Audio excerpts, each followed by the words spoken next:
Try ಮಾಡ್ತೀನಿ ಒಂದ್ಸರಿ.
ನಮಸ್ಕಾರ.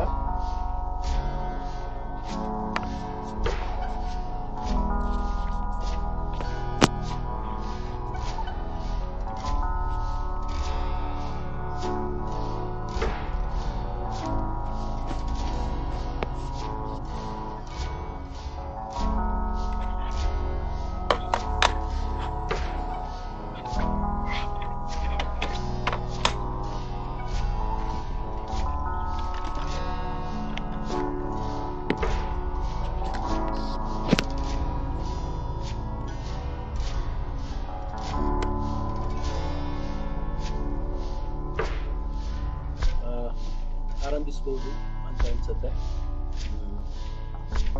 ಯಾರಾದರೂ ಸೂಚನೆ ಕೊಟ್ಟರೆ, ಕೇಳ್ತಾ ಇದೆ ಕಾಣ್ತಾ ಇದೆ ಅಂತ ಸ್ಪಷ್ಟ ಆದರೆ ಮುಂದುವರಿಬಹುದು.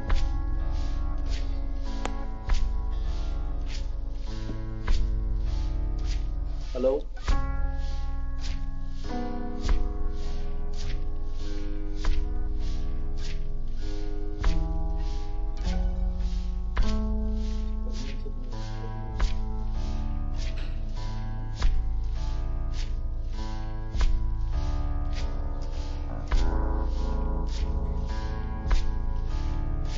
ನಮಸ್ತೆ. ಶುರು ಮಾಡಬಹುದಾ? ಕೇಳಿಸ್ತಾ ಇದೆಯಾ?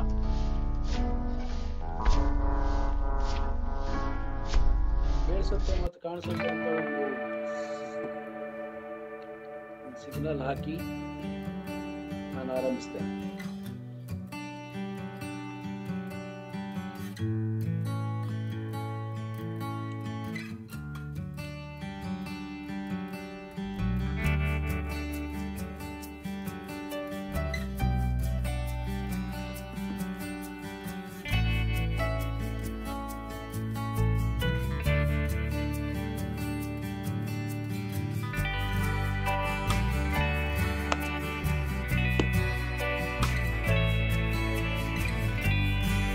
ಕೇಳ್ತಾ ಇದೆ?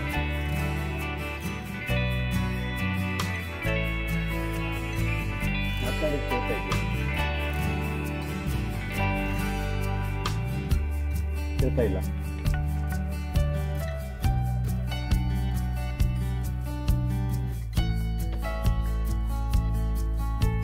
ಹಾ,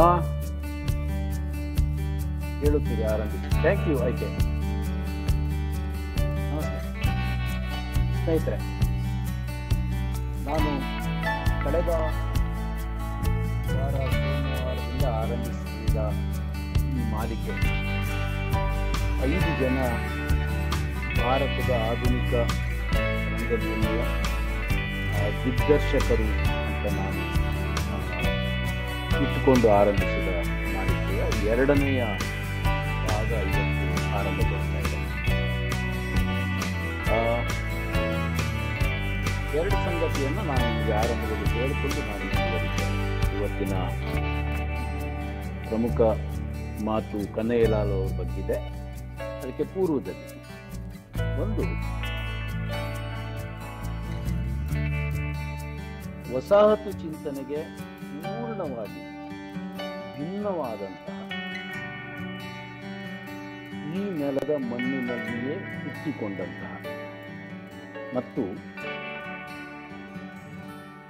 ಈ ನೆಲದ ಅವಶ್ಯಕತೆಗೆ ಅನುಗುಣವಾದ ಒಂದು ಪೊಲಿಟಿಕಲ್ ಅನ್ನುವ ರಂಗ ಮಾರ್ಗವನ್ನು ಕಟ್ಟಿದಂತಹ ದಿಗ್ದರ್ಶಕರು ಇವರು.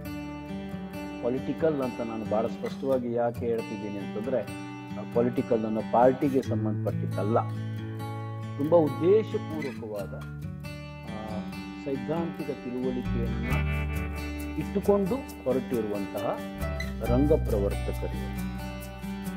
ಮತ್ತು ನಾನು ಇಲ್ಲಿ ಎತ್ತಿಕೊಂಡಂತಹ ಈ ರಂಗ ನಿರ್ದೇಶಕರು ರಂಗಕಾಯಕದಲ್ಲಿ ಇವರು ಮಾತ್ರ ಅತ್ಯುತ್ತಮ ನಿರ್ದೇಶಕರು ಅಂತಲ್ಲ, ಆದರೆ ಇವರ ಮಾದರಿಗಳಿಗಾಗಲ್ಲ, ಯಾವುದೇ ಪಾಶ್ಚಾತ್ಯ ಮಾದರಿಗಳ ಪ್ರತಿಬಿಂಬ ಅಲ್ಲ, ಇದು ಇಲ್ಲಿಯೇ ಸೃಷ್ಟಿಸಿಕೊಂಡ, ಇವರೇ ಕಟ್ಟಿಕೊಂಡಂತಹ ಒಂದು ರಂಗ ಮಾಡ್ತಾರೆ.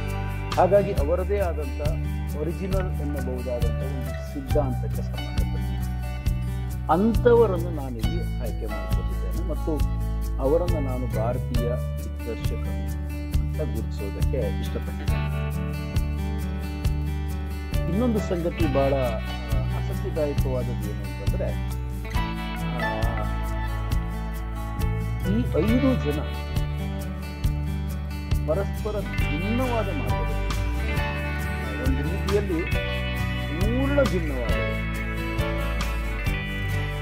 ರಂಗಭೂಮಿಯ ಗ್ರಹಿಕೆಗೆ ಸಂಬಂಧಪಟ್ಟಂತೆ ಅಥವಾ ಸಮಾಜಮುಖಿ ಚಲನೆಗೆ ಸಂಬಂಧಪಟ್ಟ ಹಾಗೆ ಇವರೆಲ್ಲರಲ್ಲಿ ಕೆಲವು ಸಾಧಾರಣ ಅಂಶಗಳಿಗೂ ಸಹ ಸಿದ್ಧಾಂತಕ್ಕೆ ಸಂಬಂಧಪಟ್ಟ ಹಾಗೆ, ಕಾರ್ಯವೈಖರಿಗೆ ಸಂಬಂಧಪಟ್ಟ ಹಾಗೆ, ರಂಗಚಿಂತನೆಯ ಅವರ ವಿನ್ಯಾಸಕ್ಕೆ ಸಂಬಂಧಪಟ್ಟ ಹಾಗೆ ಪೂರ್ಣವಾದ ಭಿನ್ನವಾದಂತಹ ಹಾದಿ ಹಿಡಿದವರು. ಹಾಗಾಗಿಯೂ ಇವರ ಅಧ್ಯಯನ ಈ ಕಾಲಕ್ಕೆ ತುಂಬ ಮಹತ್ವ ಅಂತ ನನಗೆ ಅನಿಸ್ತಾ ಇರೋದು. ಇನ್ನೊಂದು ಸಂಗತಿಯನ್ನು ನಾನು ಸ್ಪಷ್ಟಪಡಿಸಬೇಕು, ಏನಂದ್ರೆ ನಾನಿಲ್ಲಿ ಆಯ್ಕೆ ಮಾಡಿಕೊಂಡಂತಹ ಈ ನಮ್ಮ ಪೂರ್ವ ಸೂರಿಗಳೇನಿದ್ದಾರೆ ಇವರು, ಅವರ ಬಯೋಡಾಟಾವನ್ನು ನಾನಿಲ್ಲಿ ಕೊಡ್ತಾ ಇಲ್ಲ ಅಥವಾ ಪೋಸ್ಟಲ್ ಅಡ್ರೆಸ್ ಅನ್ನು ನಿಮಗೆ ಹೇಳ್ತಾ ಇಲ್ಲ. ಅಂದ್ರೆ ವ್ಯಕ್ತಿ ವಿವರಗಳು ನಿಮಗೆ ಎಲ್ಲಿಯೋ ವಿಕಿಪೀಡಿಯಾದಲ್ಲಿ ಇನ್ಯಾವುದೋ ಪುಸ್ತಕದಲ್ಲಿ ಸಿಗಬಹುದಾದ ಅವರ ಹುಟ್ಟು, ಬೆಳವಣಿಗೆ, ಅವರು ಏನೇನು ಮಾಡಿದ್ರು, ಅವರು ಯಾವ್ಯಾವ ನಾಟಕವನ್ನು ಯಾವ್ಯಾವ ಇಸ್ವಿಯಲ್ಲಿ ಮಾಡಿದ್ರು ಇತ್ಯಾದಿಗಳ ವಿವರಗಳನ್ನು ನಾನು ನಿಮಗೆ ಕೊಡ್ತಾ ಇಲ್ಲ. ಇದು ನಿಮ್ಗೆ ಎಲ್ಲಿ ಬೇಕಾದರೂ ಸಿಗಲ್ಲ. ಆದರೆ ನಾನು ನಿಮ್ಮ ಜೊತೆ ಹಂಚಿಕೊಳ್ಳಿಕ್ಕಿರುವಂತಹ ಸಂಗತಿ ಏನಂತಂದ್ರೆ, ಅವರ ರಂಗಕರ್ಮದ ವಿನ್ಯಾಸ ಏನಿತ್ತು, ಅವರ ರಂಗ ಸಿದ್ಧಾಂತದ ಗ್ರಹಿಕೆ ಏನು, ಮತ್ತು ಅವರು ಯಾವ ನೆಲೆಯಲ್ಲಿ ಈ ರಂಗಕಾಯಕವನ್ನು ಕಟ್ಟಿಕೊಂಡು ಬಂದರು, ಅದರ ಹುಡುಕಾಟದ ಪ್ರಯತ್ನ. ಹಾಗಾಗಿ ಇದು ಪ್ಯೂರ್ ಟೆಕ್ನಿಕ್ ಆಗಿ, ಅಂದರೆ ರಂಗಭೂಮಿಯ ಪಕ್ಕ ಅಕಾಡೆಮಿಕ್ ಆದಂತಹ ತಾಂತ್ರಿಕವಾದಂತಹ ಸಂಗತಿಗಳಿಗೆ ಸಂಬಂಧಪಟ್ಟಂತೆ ನನ್ನ ಮಾತುಗಳನ್ನು ನಾನು ಒಂದು ಚೌಕಟ್ಟಿಗೆ ತಂದುಕೊಳ್ತಾ ಇದ್ದೇನೆ. ಅವರ ಕುರಿತಾದಂಥ ಬೇರೆ ಬೇರೆ ವಿಮರ್ಶೆಗಳು ಮತ್ತು ಅವರ ಬದುಕಿನ ಇತರೆ ಸಂಗತಿಗಳನ್ನು ನಾನಿಲ್ಲಿ ಚರ್ಚಿಸ್ತಾ ಇದ್ದೇನೆ. ಇವಿಷ್ಟು ಪೂರ್ವ ಪೀಠಿಕೆಯೊಂದಿಗೆ ನಾನು ಇವತ್ತಿನ ಉಪನ್ಯಾಸದ ಮುಖ್ಯ ಕೇಂದ್ರ ಬಿಂದು ಆಗಿರುವಂತಹ ಕನ್ನಯ್ಯಲಾಲ್ ಕುರಿತು ಮಾತನಾಡೋದಕ್ಕೆ ಆರಂಭಿಸಿದ್ದೇನೆ. ಹಲವುಗೊಲ್ಲರ ಕೊಳಲು ಅಂತ ನಾನು ಕಾರಣಗಳನ್ನು ಹೇಳಿದಾಗ,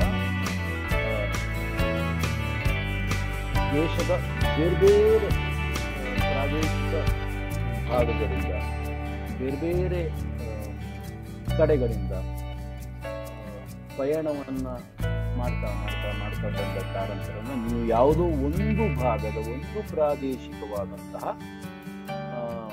ಚೌಕಟ್ಟಿನಲ್ಲಿ ಇಡೋದಕ್ಕೆ ಸಾಧ್ಯ ಇಲ್ಲ. ಹಾಗಾಗಿ ಅವರನ್ನು ನಾನು ಭಾರತೀಯ ರಂಗಭೂಮಿಯ ಆದ್ಯರು ಅಂತಲೂ ಸಹ ಕರ್ಕೊಂಡಿದ್ದೆ. ಅದಕ್ಕೆ ಪೂರ್ಣ ಭಿನ್ನವಾದಂತಹ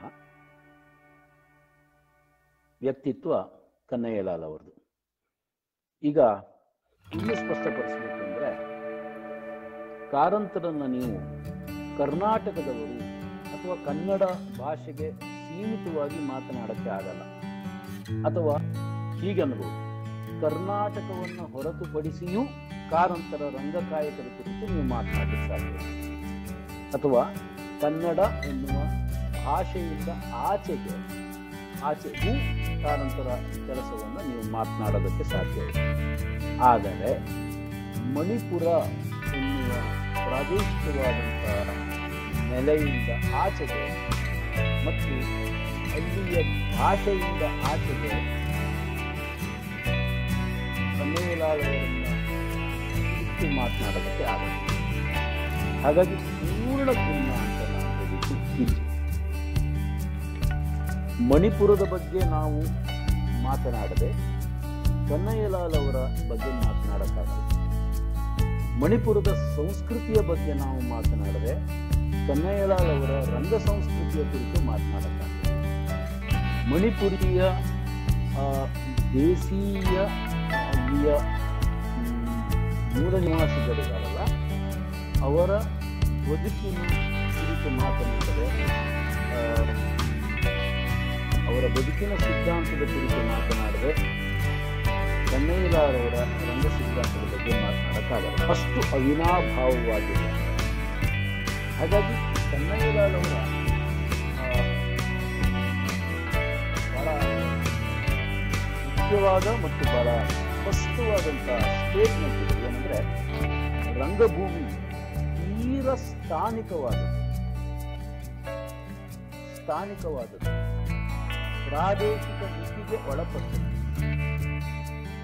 ಸ್ವಂತ ಜನ ಸಮುದಾಯದ ಬದುಕಿನಲ್ಲಿ ಬೇರೂರಿದ್ದು. ನಮ್ಮ ಕೆಲಸ ಅಂದ್ರೆ ರಂಗಭೂಮಿಯ ಕೆಲಸ ಆ ಸಾಮಾಜಿಕ ಪರಿಸರದಿಂದ ದೂರವಾದರೆ ಅದಕ್ಕೆ ಅರ್ಥವೇ ಇಲ್ಲ. ಇದು ಕನ್ನಯ್ಯಲಾಲ್ ಅವರ ಥಿಯೇಟರ್ನ ಕೆಲಸವನ್ನು ಅರ್ಥ ಮಾಡಿಕೊಳ್ಳೋದಕ್ಕೆ ಒಂದು ಸೂಕ್ತವಾದಂತಹ ಪ್ರವೇಶಿಕೆಯನ್ನು ಒದಗಿಸುತ್ತದೆ ಅಂತ ನಾನು ಅಂದ್ಕೋತೇನೆ. ಹಾಗಿದ್ರೆ ಏನು ಸ್ಥಳೀಯವಾದದ್ದು? ಕನ್ನಯ್ಯಲಾಲ್ ಯಾವುದನ್ನ ರೆಪ್ರೆಸೆಂಟ್ ಮಾಡ್ತಾ ಇದ್ದಾರೆ ಮತ್ತು ಯಾವುದರ ಮೂಲಕ ಯಾವುದಕ್ಕಾಗಿ ಯಾರಿಗಾಗಿ ಕಟ್ತಾ ಇದ್ದಾರೆ ಅವರ ರಂಗಕಾಯಕವನ್ನು ಅನ್ನೋದನ್ನ ನಾವು ಅರ್ಥೈಸಿಕೊಳ್ಳುವುದಕ್ಕೆ ಮಣಿಪುರವನ್ನ ಅರ್ಥೈಸಿಕೊಳ್ಳುವುದು ಬಹಳ ಮುಖ್ಯ ಅಂತ ಅನಿಸುತ್ತೆ. ನಾನು ಒಂದೆರಡು ಮೂರು ಮಾತುಗಳಲ್ಲಿ ಇದರ ಬಗ್ಗೆ ಹೇಳ್ತೇನೆ. ಯಾಕಂತಂದ್ರೆ ಮಣಿಪುರದ ಬಗ್ಗೆ ನಾವು ತುಂಬಾ ಮಾತಾಡ್ಬೇಕಾಗಿದೆ ಅಥವಾ ಮಾತಾಡ್ಲಿಕ್ಕಿದೆ. ಬಹುಶಃ ಮಣಿಪುರ ಮತ್ತು ಆ ಭಾಗದ ಸುತ್ತಮುತ್ತಲಿನ ಪ್ರಾದೇಶಿಕ ಒಂದು ಇತಿಹಾಸ ಇದೆಯಲ್ಲ, ಭಾರತ ಮತ್ತು ಅದರ ಜೊತೆಗಿನ ಸಂಬಂಧಗಳ ಲವ್ ಹೇಟ್ ರಿಲೇಶನ್ಶಿಪ್ ಇದೆಯಲ್ಲ, ಇದೊಂದು ತುಂಬಾ ವಿಸ್ತಾರವಾದ ಅಧ್ಯಯನಕ್ಕೆ ಸಾಮರ್ಥ್ಯ. ನಾನು ಇದು ಯಾವುದನ್ನು ಸರಿ ತಪ್ಪು ಅಂತ ಹೇಳ್ತಾ ಇದ್ದೀನಿ, ಅರ್ಥೈಸಿಕೊಳ್ಳುವ ನೆಲೆಯಲ್ಲಿ ಮಾತನಾಡ್ತೀನಿ. ಸೊ ಕಳೆದ ಕೆಲವು ವರ್ಷದ ಹಿಂದೆ ನಮ್ಮದೊಂದು ಕರ್ನಾಟಕದ ತಂಡ ಮಣಿಪುರದ ಉತ್ಸವದಲ್ಲಿ ನಾಟಕ ಮಾಡೋದಕ್ಕೆ ಹೋಗಿತ್ತು. ಆಗ ಅಲ್ಲಿಯ ನಟರು ನಮ್ಮ ನಟರ ಜೊತೆ ಮಾತನಾಡ್ತಾ ಹೇಳಿದ್ರು, ನಿಮ್ಮ ಭಾರತದವರು ನಮಗೆ ತುಂಬ ತೊಂದರೆ ಕೊಡ್ತಾರೆ. ಅನೇಕರಿಗೆ ಆಶ್ಚರ್ಯ ಆಗೋದು, ಹೊರಗಿನವರಿಗೆ ಗೊತ್ತಿಲ್ಲ, ಇದು ಬೆಚ್ಚಿ ಬೀಳಿಸುವಂತ ಸಂಗತಿ. ಅವರಾಗಿದ್ದರೆ ಭಾರತದಲ್ಲಿಲ್ವಾ? ಇನ್ನೂ ಮಾನಸಿಕವಾಗಿ ಭಾರತದ ಜೊತೆಗೆ ಇಲ್ಲದೇ ಇರುವ ಮುಕ್ಕಾಲು ಭಾಗ ಜನತೆ ಅಲ್ಲಿದೆ ಅನ್ನೋದನ್ನ ಕವಿಯಾದರೂ ನಾವು ಒಪ್ಕೋಬೇಕಾಗಿದೆ. ಏನು ಈ ಮಣಿಪುರದ ಪೊಲಿಟಿಕಲ್ ವೃತ್ತಾಂತ ಒಂದೆರಡು ಸಂಗತಿಗಳಲ್ಲಿ ನಿಮಗೆ ಹೇಳ್ಕೊಡ್ತೇನೆ ನಾನು. ಬರ್ಮೀಸ್ ಅವ್ರ ವಿರುದ್ಧ ಮಣಿಪುರದಲ್ಲಿ ಅಲ್ಲಿಯ ರಾಜನಿಗೆ ರಕ್ಷಣೆ ಕೊಡೋಕ್ಕೆ ಮತ್ತು ಸಹಾಯ ಮಾಡೋದಕ್ಕೆ ಉಳಿದ ಕಡೆಯ ಹಾಗೆ ಬ್ರಿಟಿಷರು ಬರ್ತಾರೆ ಮತ್ತು ಬ್ರಿಟಿಷರು ಬೇರೆ ಬೇರೆ ರಾಜ್ಯದಲ್ಲಿ ಮಾಡಿದ ಹಾಗೆ ಮಣಿಪುರದಲ್ಲಿಯೂ ಸಹ ಒಂದು ಒಪ್ಪಂದವನ್ನು ಮಾಡಿಕೊಳ್ತಾರೆ ಮತ್ತು ಆ ಒಪ್ಪಂದದ ಪ್ರಕಾರ ಅವರ ಸೈನ್ಯವನ್ನು ಅವರು ಸಾಕ್ತಾರೆ ಮತ್ತು ಅಲ್ಲಿಯ ಆಡಳಿತಕ್ಕಾಗಿ ಒಬ್ಬರ ಅಧಿಕಾರಿಯನ್ನು ಕಮಿಷನರ್ ಅನ್ನು ನೇಮಿಸ್ತಾರೆ. ಇದೆಲ್ಲ ನಿಮಗೆ ಗೊತ್ತಾಗ್ತಾ ಹೋಗುತ್ತೆ. ಉಳಿದ ಕಡೆಗೆ ಏನು ಮಾಡ್ತಾರೆ ಅದನ್ನೇ ಮಾಡ್ತಾರೆ ಬ್ರಿಟಿಷರು. ಆಮೇಲೆ ಇದೇ ಸಂದರ್ಭದಲ್ಲಿ ಅವರ ಭಾಷೆ ಮತ್ತು ಬದುಕನ್ನು ಇಂಗ್ಲಿಷ್ ಸಿಟಿಜನ್ಶಿಪ್ಗೆ ಅನುಗುಣವಾಗಿ ಮತ್ತು ಅವರ ಧರ್ಮಕ್ಕೆ ಅನುಗುಣವಾಗಿ ತಿದ್ದುವುದಕ್ಕೆ ಆರಂಭಿಸಿದ್ದಾರೆ.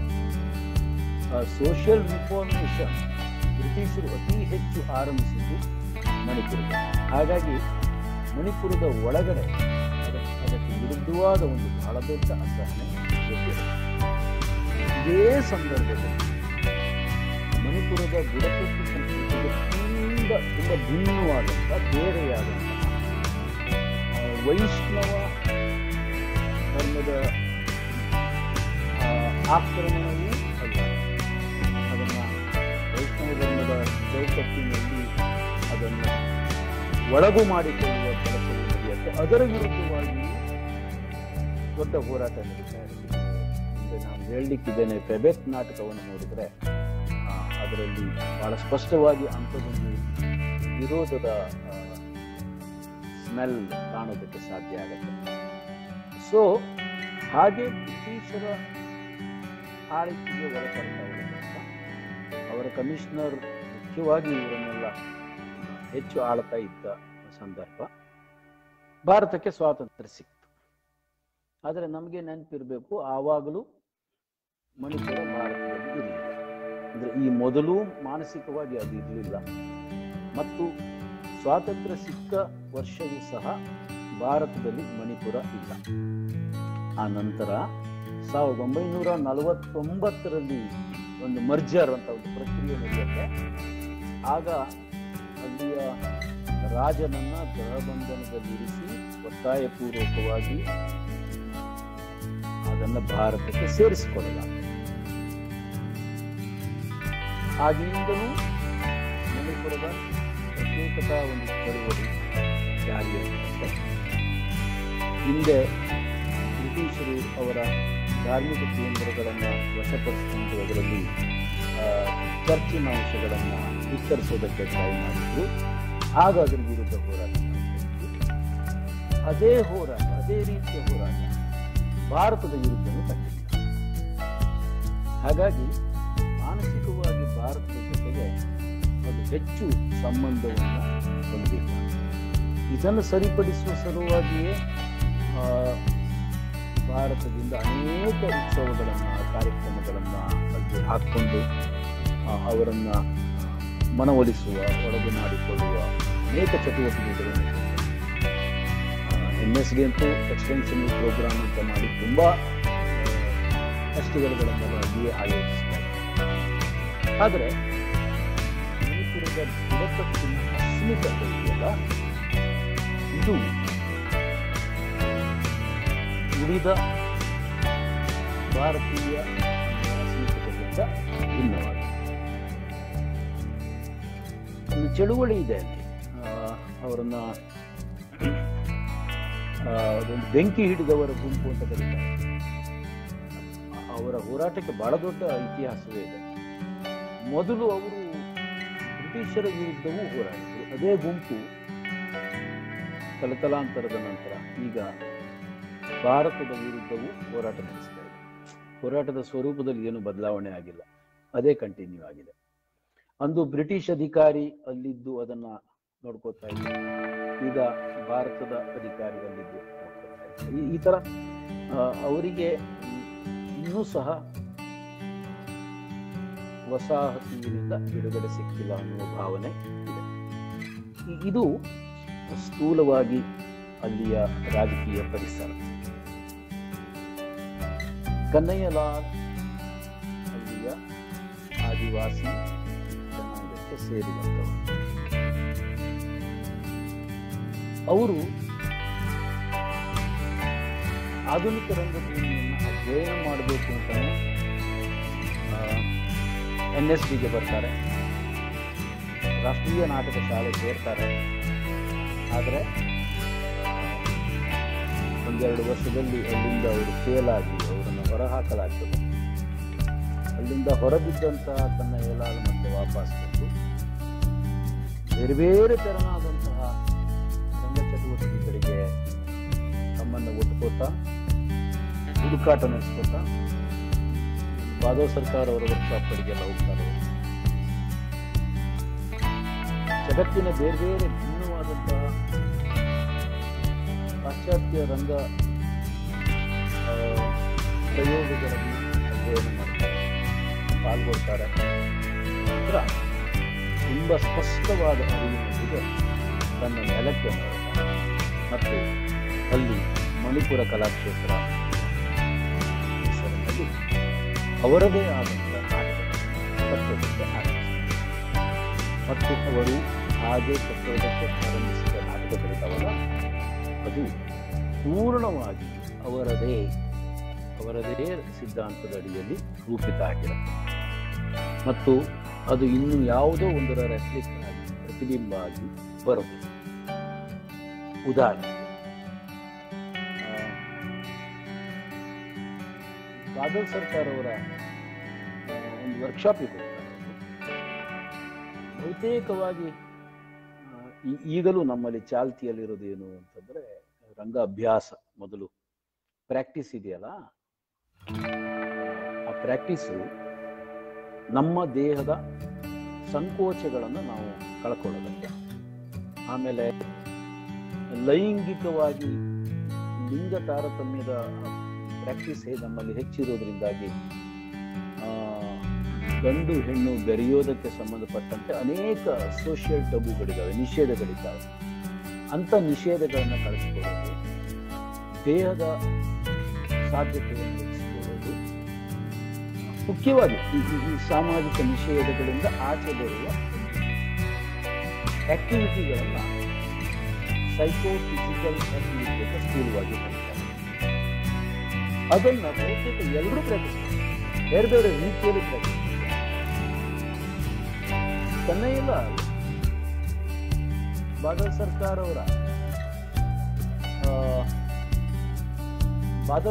ಅವರ ಈ ಪ್ರಾಕ್ಟೀಸ್ ಅನ್ನ ತಕೊಂಡು ಬಂದು ಊರಿನ ಒಳಗಡೆ ಅವರ ಹುಡುಗರ ಜೊತೆಗೆ ಆ ಪ್ರಾಕ್ಟೀಸ್ ಅನ್ನು ಆರಂಭಿಸ್ತಾರೆ. ಆಗ ಅವರಿಗೆ ಸ್ಪಷ್ಟ ಆಗತ್ತೆ ಏನಂದ್ರೆ ಈ ಪ್ರಾಕ್ಟೀಸ್ ವೇಸ್ಟ್, ಆ ಬಗೆಯ ಪ್ರಾಕ್ಟೀಸ್ ಅಗತ್ಯವಿದೆ.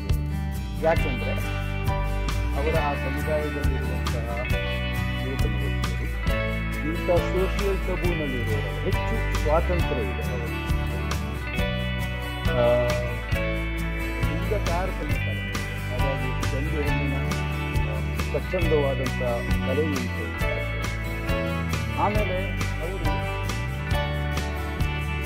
ಅವ್ರ ದೇಹವನ್ನು ಹೆಚ್ಚು ಪ್ರಕೃತಿಗೆ ಒಟ್ಟುಕೊಂಡರು. ಹಾಗಾಗಿ ಒಂದು ರೀತಿ ನಾಗರಿಕ ಅನ್ನುವ ಇನ್ನೊಂದು ರೀತಿಯ ಸಮುದಾಯದಲ್ಲಿರುವ ಹಿಂಜರಿಕೆಗಳು ಅವರ ದೇಹ. ಹಾಗಾಗಿ ಈ ಬಗೆಯ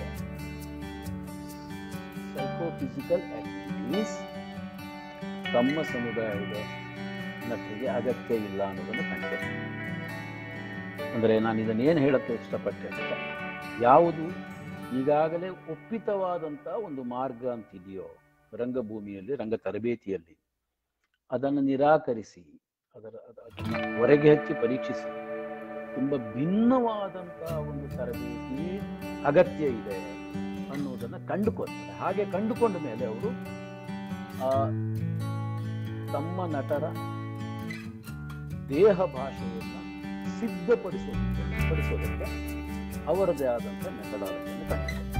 ಹಾಗೆ ಕಂಡುಹಿಡ್ಕೊಳ್ಳುವಾಗ ಅವರು ತಾಂತ ಅಂತಂದ್ರೆ ಸಮರ ಕಲೆಯನ್ನ, ಮೈಬಿ ಶಾಮನ್ನ ಸಾಂಪ್ರದಾಯಿಕ ನಡೆನುಡಿಯನ್ನ, ಆಮೇಲೆ ಅದರ ಭಾಷೆಯ ಅಂತರ್ ಸಂಬಂಧವನ್ನ, ಮೊಯ್ರನ್ ಪಾರ್ವ ಅಂತ ಜನಪದ ಅದರ ಅಂಶಗಳು, ಹಲವಾರು ರಿಚುವಲ್ಸ್ಗಳನ್ನು ಒಳಗೊಂಡು ಆ ಒಳಗಡೆ ತಗೊಂಡ್ಬರೋದು ಹೇಗೆ ಅಂತಂದ್ರೆ, ಆ ಆಚರಣೆಗಳು ಅವರು ಅವುಗಳ ಕ್ರಿಯಾವಿಧಿಯ ಸ್ವರೂಪಗಳನ್ನ ಆಧುನಿಕವಾದಂತಹ ಅಪ್ಪಟವಾದ ರಾಜಕೀಯ ಚಿಂತನೆಯ ಅಭಿವ್ಯಕ್ತಿಗೆ ಅದನ್ನು ಒಗ್ಗಿಸ್ತಾರೆ. ಹಾಗೆ ಒಗ್ಗಿಸೋದಕ್ಕೆ ಬೇಕಾದಂತಹ ಪ್ರಕಾರವನ್ನು ಅವರು ಅವರ ಕೆಲವು ಪ್ರಯೋಗಗಳನ್ನು ನಾವು ನೋಡುವಾಗ ನಿಮಗೆ ಇದು ಇನ್ನೂ ಹೆಚ್ಚು ಸ್ಪಷ್ಟ ಆಗುತ್ತೆ. ಹಾಗಾಗಿ ಅವರು ರೂಪಿಸಿದಂತಹ ತರಬೇತಿಯ ಮಾದರಿ ಇದಲ್ಲ, ಅದು ಮಣಿಪುರದ ಅಥವಾ ಬರೇ ಮಣಿಪುರದ ಮಾದರಿ ಅಂತ ಹೇಳಿದ್ರೆ ಕಷ್ಟ ಆಗ್ಬೋದು. ಯಾಕಂದ್ರೆ ಕ್ಷೇತ್ರ ಗೊತ್ತಿದ್ದವರಿಗೆ ಅಲ್ಲಿ ಇನ್ನೊಂದು ಬಗೆಯ ಪ್ರಾಕ್ಟೀಸ್ ಮಾಡ್ತಾ ಇರೋರು ತಂತಿಯಾಮ ಅವರಿಗಿಂತ ಭಿನ್ನವಾದ ಕನ್ನಯ್ಯಲ್ಲ ಮಾದರಿ.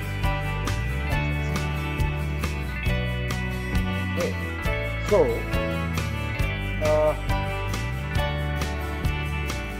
ಕನ್ನಯ್ಯಲ್ಲ ದೆಹಲಿಯಿಂದ ಹೊರನೂಕಲ್ಪಟ್ಟವರು ಅಂತಂದ್ರೆ ಅಲ್ಲಿ ಆ ಬಗೆಯ ಪ್ರಾಕ್ಟೀಸ್ ಏನು ಪ್ರಯೋಜನ ಇಲ್ಲ ಅಂತ ಅವರು ವಾಪಸ್ ಬರ್ತಾರೆ.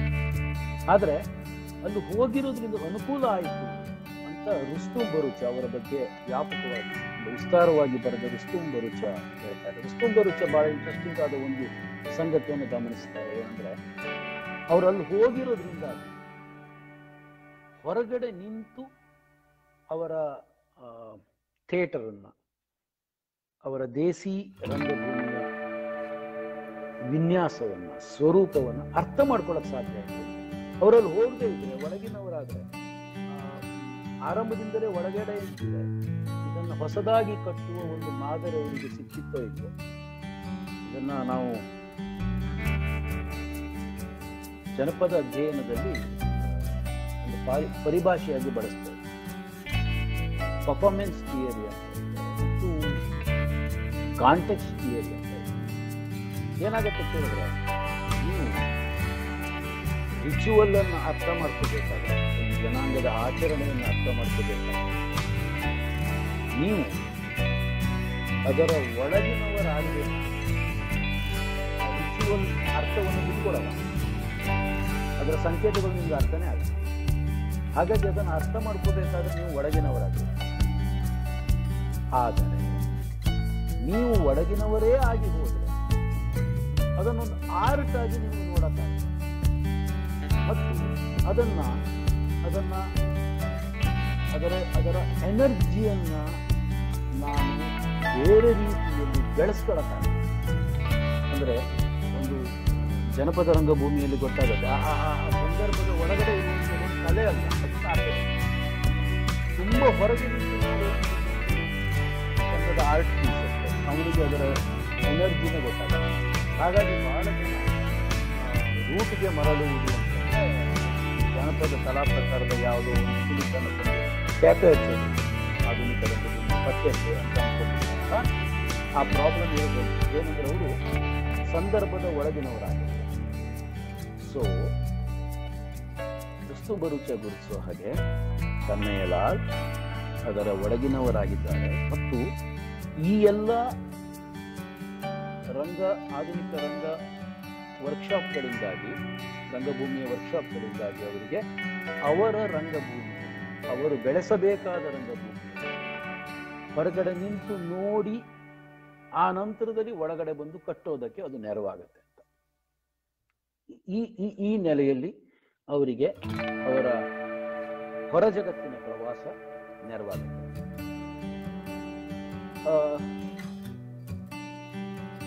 ಅವರು ಅವರ ಅಧಿಕೃತವಾದ ಕೆಲಸವನ್ನ ಆರಂಭಿಸುವಾಗ ಅವರ ಸುಯೋಗ ಅನ್ನುವಂತೆ ಸಾವಿತ್ರಿ ಅವರಿಗೆ ಸಿಗ್ತಾರೆ. ಕನ್ನಯ್ಯಲಾಲ್ ರಂಗಭೂಮಿಯ ಕೆಲಸ ಆರಂಭ ಮಾಡೋಕ್ಕಿಂತ ಮೊದಲು ಸಾವಿತ್ರಿ ಅದಾಗಲೇ ಫೇಮಸ್ ಆದರು. ಅಲ್ಲಿ ಅನೇಕ ಮ್ಯೂಸಿಕಲ್ಸ್ಗಳಲ್ಲೆಲ್ಲ ಅವರು ಪ್ರಖ್ಯಾತ ನಟಿಯಾಗಿದ್ದರು. ಸಾಕಷ್ಟು ತಿರುಗಾಟ ಮಾಡಿ ಸಾಂಪ್ರದಾಯಿಕವಾದಂತಹ ರಂಗಕ್ರಮಗಳನ್ನು ಅರಿತಾ ಇರುವ ಅಧ್ಯಯನ ಮಾಡಿದ್ದಾರೆ. ಕನ್ನಯ್ಯಲಾಲ್ ಜೊತೆಗೆ ಹಿಂದೆ ಕನ್ನಯ್ಯಲಾಲ್ ಅವರ ಎಲ್ಲ ಪ್ರಯೋಗಕ್ಕೆ ಸಾವಿತ್ರಿ ನೆರವಾಗ್ತಾರೆ ಅಂತಲ್ಲ, ಅದನ್ನು ಹೇಗೆ ಹೇಳೋದು? ಈಗ ಸಿದ್ಧಾಂತ ಮತ್ತು ಪ್ರಯೋಗ ಎರಡು ಮಿಳಿತ ಆಗುವ ಚಿತ್ರ ಪಾಕ ಅವರ ದಾಂಪತ್ಯ ಪರಿಸ್ಥಿತಿ. ಸಾವಿತ್ರಿ ಎಂಥ ನಟಿ ಅಂತ ಥಿಯೇಟರ್ನವರಿಗೆಲ್ಲ ಗೊತ್ತು. ಇವತ್ತು ಭಾರತ ಯಾರನ್ನಾದ್ರೂ ಅತ್ಯುತ್ತಮ ನಟಿ ಅಂತ ಗುರುತಿಸಿದ್ರೆ ಫಸ್ಟ್ ಮೊದಲ ಜಗತ್ತಿನ ಅವರು ಎಲ್ಲ ಪ್ರಯೋಗಗಳ ಅದ್ಭುತವಾಗಿ ಅವರ ಆ ತಂಡವನ್ನು ಬೆಳೆಸೋದಕ್ಕೆ ಕಟ್ಟೋದಕ್ಕೆ ನೆರವಾಗ್ತಾರೆ.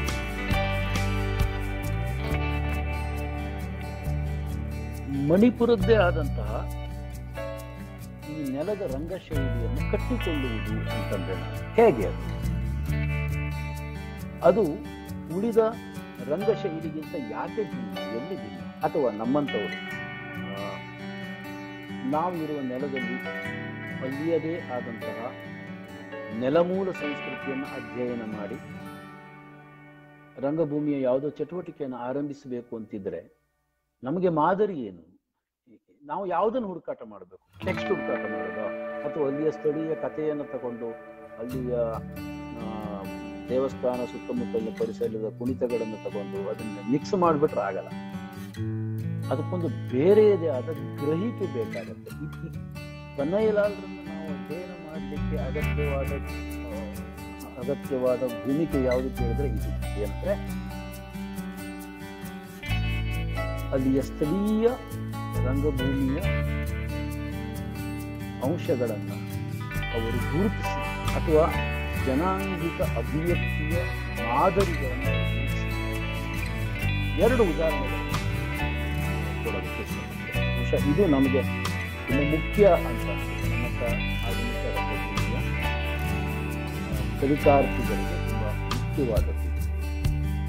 ಒಂದು, ನಮ್ಮ ಗ್ರಹಿಕೆ ಹೇಗಿದೆ, ಸೋ ಕಾಲ್ಡ್ ಥಿಯೇಟರ್ನ ಗ್ರಹಿಕೆಯಲ್ಲಿ ಕಣ್ಣು ತುಂಬಾ ಮುಖ್ಯವಾಗಿದೆ ಮತ್ತು ಐ ಕಾಂಟ್ಯಾಕ್ಟ್ ಮತ್ತೆ ಬಳಸ್ತೀವಿ. ನಟ ಐ ಕಾಂಟ್ಯಾಕ್ಟ್ ಮತ್ತು ನಟ ಪ್ರೇಕ್ಷಕನ ಜೊತೆಗೆ ಒಂದು ಐ ಕಾಂಟ್ಯಾಕ್ಟ್ ಮತ್ತು ಪ್ರೇಕ್ಷಕನ ಕಣ್ಣನ್ನು ನಾನು ನಿಟ್ಟಿಸಿ ಮಾತನಾಡೋದಿದೆಯಲ್ಲ, ಅದನ್ನು ಗುರುತಿಸಿ ಮಾತನಾಡೋದಿದೆಯಲ್ಲ, ಆಗ ನಾನು ಹೆಚ್ಚು ಪ್ರಾಮಾಣಿಕನಾಗಿರ್ತೇನೆ. ಒಂದು ಪ್ರಾಕ್ಟೀಸ್, ಒಂದು ರೂಢಿ ಅಂತ ಇದೆ. ನಾ ರೂಢಿ ತಕ್ಕೊಂಡು ಹೇಳ್ತೇನೆ. ಆದರೆ ಮಣಿಪುರದಲ್ಲಿ ಆ ರೂಢಿ ಯಾಕೆ ಗೊತ್ತಿರಬೇಕು. ಮಣಿಪುರದ ಆಕ್ಟರ್ಗಳ ಕಣ್ಣಲ್ಲಿ ಅಲ್ವಾ? ಮತ್ತು ಅವರು ಇನ್ನೊಬ್ಬರ ಅಥವಾ ಪ್ರೇಕ್ಷಕರ ಕಣ್ಣಿಟ್ಟು ನೋಡೋದಿದೆಯಲ್ಲ, ಅದನ್ನ ಆಡ್ ಅಥವಾ ಈವಿಲ್ ಅಂತ ಗುರುತಿಸ್ತಾರೆ ಅಲ್ಲಿಯ ಸಂಪ್ರದಾಯ.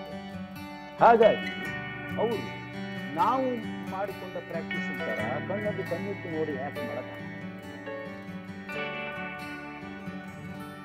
ಸೊ ಕನ್ನಯ್ಯಲಾಲ್ ಏನ್ ಹೇಳ್ತಾರೆ ಏನಂದ್ರೆ, ಐ ಪವರ್ ಇದೆಯಲ್ಲ, ಈ ಐ ಪವರ್ ಅನ್ನೋದನ್ನ ಇಡೀ ದೇಹಕ್ಕೆ ವಿತರಿಸಬೇಕು. ಇಲ್ಲಿ ಮಾತ್ರ ಅಲ್ಲ, ಇಡೀ ದೇಹಕ್ಕೆ ಆ ಪವರ್ ಅನ್ನು ವಿತರಿಸಬೇಕು. ಹಾಗಾಗಿ ಇಡೀ ದೇಹವೇ ಮಾತಾಡೋದು, ಕಣ್ಣು ಮಾತಾಡೋದು, ಬರೀ ಕಣ್ಣು ಮಾತ್ರ ಮಾತಾಡೋದು ಅಥವಾ ಕಣ್ಣನ್ನು ಪ್ರಧಾನವಾಗಿಸಿ ಮಾತನಾಡೋದು.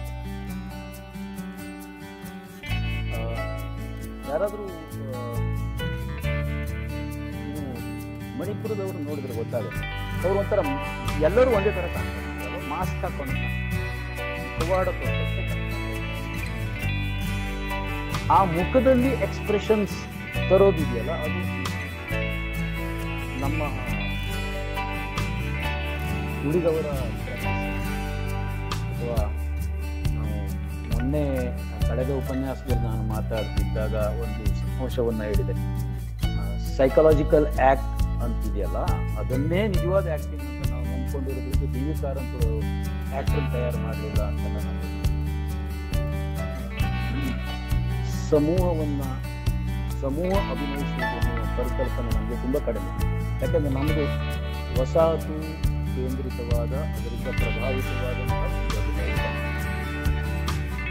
ಇಲ್ಲಿಯೂ ಸಹ ಯಾರಾದರೂ ಮುಖದಲ್ಲಿ ತುಂಬಾ ಎಕ್ಸ್ಪ್ರೆಷನ್ ತೋರಿಸಿದರೆ ಅದನ್ನು ಮುಖವಾಡ ಅಂತ ಕರೀತಾರೆ. ಯಾವುದು ಮುಖವಾಡ?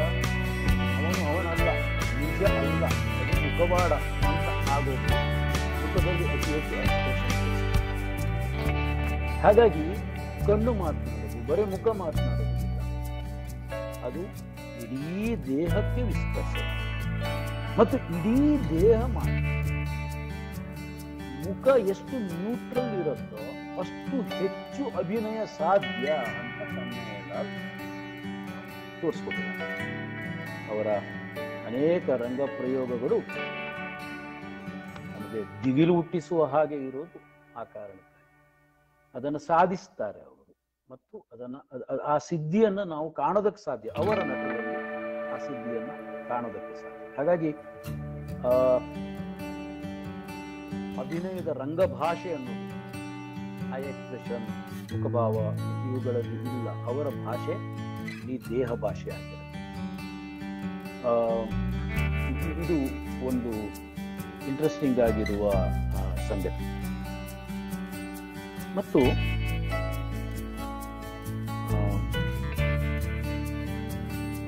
ಅವರ ರಂಗ ಪ್ರಯೋಗಗಳು ಆ ನೆಲದ ಹಳ್ಳಿಯ ರಾಜಕೀಯದ ಆ ಕ್ಷಣದ ಸ್ಪಿರಿಟ್ ಅನ್ನು ಒಳಗೊಂಡಿದೆ. ಅದನ್ನು ನಾವು ಆ ಸ್ಪಿರಿಟ್ ಅನ್ನು ಗಮನಿಸುವುದು ಅಂದರೆ ಏನು?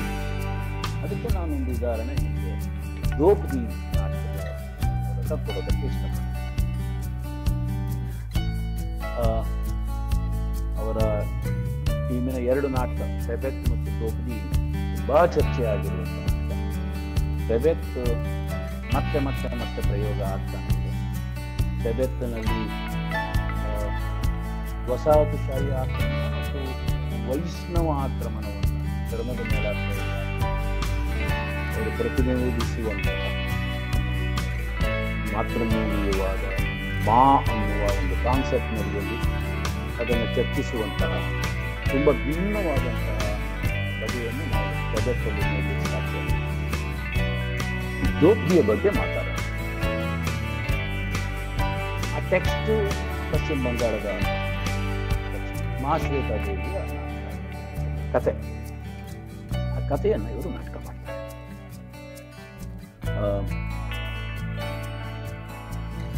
ಅಲ್ಲಿ ಒಬ್ಬರು ಹುಡುಗಿಯ ಮೇಲೆ ಆರ್ಮಿಯವರಿಂದ ರೇಪ್ ಆಗತ್ತೆ. ಅದನ್ನ ಮತ್ತೆ ಮತ್ತೆ ಮತ್ತೆ ಮತ್ತೆ ಅತ್ಯಾಚಾರ ಆಗ್ತಾನೆ ಹೋಗುತ್ತೆ. ಕೊನೆಗೆ ವಿಚಾರಣೆಯ ಸಂದರ್ಭದಲ್ಲಿ ಎಲ್ಲರ ಸಮ್ಮುಖದಲ್ಲಿ ಅವಳು ಅವಳ ಬಟ್ಟೆಯನ್ನು ಕಿತ್ತಾಕ್ತಾಳೆ. ಸೊ ಇವರೆಲ್ಲರೂ ಅವರ ಬಟ್ಟೆಯನ್ನು ಹರಿದು ಅತ್ಯಾಚಾರ ಮಾಡ್ತಾ ಇರ್ತಾರೆ. ಅದಕ್ಕೆ ಪ್ರತಿರೋಧವಾಗಿ ಮೈ ಮೇಲೆ ಬಟ್ಟೆಯನ್ನೇ ಇಟ್ಟುಕೊಳ್ಳದೆ ಸಾರ್ವಜನಿಕವಾಗಿ ನಿಂತು ಅವಳ ಪ್ರತಿರೋಧವನ್ನು ಅವರು ತೋರಿಸ್ತಾರೆ. ಇದು ದ್ರೌಪದಿಯ ಸ್ಥೂಲ ಕಥಾನಕ. ಈ ನಾಟಕದಲ್ಲಿ ಆನ್ ಸ್ಟೇಜ್ ಸಾವಿತ್ರಿ ಅವರ ವಿವಸ್ತ್ರರಾಗಿ ಪ್ರತಿಭಟನೆಯನ್ನು ತೋರಿಸ್ತಾರೆ. ನಮ್ಮೆಲ್ಲ ನಾಗರಿಕ ಸಮುದಾಯಕ್ಕೆ, ಗಂಡಸು ಎನ್ನುವ ಗಂಡತನಕ್ಕೆ ವಿಚಿತ್ರವಾದಂತಹ ಸನ್ನಿವೇಶ, ದಿಗ್ಭ್ರಮೆ ಆಗಿ ಹೋಗುತ್ತೆ. ಅದ್ರ ಬಗ್ಗೆ ಅನೇಕ ಮಾಹಿತಿಗಳು ನಿಮಗೆ ಈಗಾಗಲೇ ಸಿಕ್ಕಿದೆ. ಆದ್ರೆ ನಾನು ಹೇಳಲಿಕ್ಕೆ ಹೊರಟಿರೋದಲ್ಲ. ಏನಂದ್ರೆ ಆ ಸಂದರ್ಭದಲ್ಲಿ ಅನೇಕ ಫೆಮಿನಿಸ್ಟ್ಗಳು ಸಹ ಅದನ್ನು ವಿರೋಧಿಸಿದರು. ಹೆಂಡತಿಯನ್ನು ಬತ್ತಲು ಮಾಡಿ ಆ ಮೂಲಕವಾಗಿ ಆಸ್ಥೆಟಿಕ್ಸ್ ಅಲ್ಲ ಅಂತ ಪಂಗಡ, ಅಥವಾ ಹಾಗೆ ಮಾಡೋದ್ರ ಮೂಲಕ ಹೆಣ್ಣಿನ ಮೇಲೆ ಇನ್ನೊಂದು ಬಗೆಯ ಅತ್ಯಾಚಾರಗಳು ಹೇಟು ಮೂಲಕ ಮಾಡಿದ್ದಾರೆ. ಮತ್ತೆ ಗೌರ್ಮೆಂಟ್ ಅನ್ನು ಬ್ಯಾನ್ ಮಾಡಿ ಇತ್ಯಾದಿ 2000ರಲ್ಲಿ ಅದು ಪ್ರದರ್ಶನ. ತಮಾಷೆ ಅಂದ್ರೆ 2004 ಅಂಥದ್ದೇ ಒಂದು ಘಟನೆ. ಅತ್ಯಾಚಾರ. ಆಗ ಒಂದು ತಂಡ, ನಾಗರಿಕರ ಬೆಂಕಿ ಹಿಡಿದವರ ಗುಂಪು, ಆ ತಂಡ ಆರ್ಮಿ ಕ್ಯಾಂಪಿನ ಮುಂದೆ ಹೋಗಿ ವಿವಸ್ತ್ರರಾಗಿ ನಿಂತು ಪ್ರತಿಭಟನೆ ಮಾಡಿದರು. ಆಗ ಕನ್ನಯ್ಯಲಾಲರ ನಾಟಕ ಬೀದಿಯಲ್ಲಿ ಪ್ರದರ್ಶನವಾಯಿತು ಅಂತ ಟೈಟಲ್ ಅಡಿಯಲ್ಲಿ ದೊಡ್ಡ ಚರ್ಚೆಗಳಾಗುತ್ತೆ, ಪತ್ರಿಕೆಗಳು ಬರೀತವೆ. ಅದರ ಒಂದು ಇಂಟ್ರೆಸ್ಟಿಂಗ್ ಆಗಿರೋ ಸಂಗತಿಯನ್ನ ಅನೇಕರು ಗುರುತಿಸಲಿಲ್ಲ. ಏನಂದ್ರೆ, ಹಾಗೆ ಪ್ರತಿಭಟನೆ ಮಾಡಿದ್ರಲ್ಲ ವಿವಸ್ತ್ರರಾಗಿ, ಅವ್ರು ಯಾರಿಗೂ ಕನ್ನಯ್ಯಲಾಲ್ ಈ ತರದ ನಾಟಕ ಮಾಡಿದ್ದು ಗೊತ್ತು. ನಾಟಕದಲ್ಲಿ ಆ ಪಾತ್ರ ವಿವಸ್ತ್ರ ಆಗೋದ್ರ ಮೂಲಕ ಒಂದು ಪ್ರತಿಭಟನೆ ಮಾಡಿದೆ ಅಂತ ಅವರಿಗೆ ಗೊತ್ತು. ಈ ಕುರಿತು ಸಾವಿತ್ರಿ ಅವರ ಇಂಟರ್ವ್ಯೂದಲ್ಲಿ ಅವ್ರು ಹೇಳ್ತಾರೆ, ಏನಂದ್ರೆ ಇದನ್ನ ಹೇಗೆ ಅರ್ಥೈಸೋದು? ಇವ್ರು ನಾಟಕ ನೋಡಿ ಅವರು ವಿವಸ್ತ್ರರಾಗಿದ್ದಾರೆ. ಆ ನೆಲದ ಸ್ಪಿರಿಟ್ ಇದೆ, ಪ್ರತಿರೋಧದ ಸ್ಪಿರಿಟ್ ಅನ್ನ ನಾವು ಹಿಡಿದಿದ್ದೀವಿ. ರಂಗಭೂಮಿ ಎಲ್ಲ ಕಲೆಗಳನ್ನು ನಾವು ಗತಿಬಿಂಬ ಅಂತ ಕರಿತೀವಿ. ಅದು ಆಕ್ಚುಲಿ ಬರೀ ಪ್ರತಿಬಿಂಬ ಅಲ್ಲ, ಫೋಟೋಗ್ರಾಫಿಕ್ ಅಲ್ಲ. ಬದುಕಿನಲ್ಲಿ ಏನಿದೆಯೋ ಅದನ್ನೇ ಕಾಣಿಸುವುದಲ್ಲ ರಂಗಭೂಮಿಯ ಕೆಲಸ ಅಥವಾ ಯಾವುದೇ ಕಲೆಯ ಕೆಲಸ. ಏನಿದೆಯೋ ಮಾತ್ರ ಅಲ್ಲ, ಏನಿರಬೇಕು ಅಂತ, ಹೇಗಿರಬೇಕು ಅಂತ ಪ್ರತಿಬಿಂಬ ಅಲ್ಲ, ಗತಿಯ ಬಿಂಬವನ್ನು ಕಲೆಯ ಬಿಂಬ, ಕಲೆಯ ಸಾಧ್ಯತೆ, ಕಲೆಯ ತಾಕತ್ತು.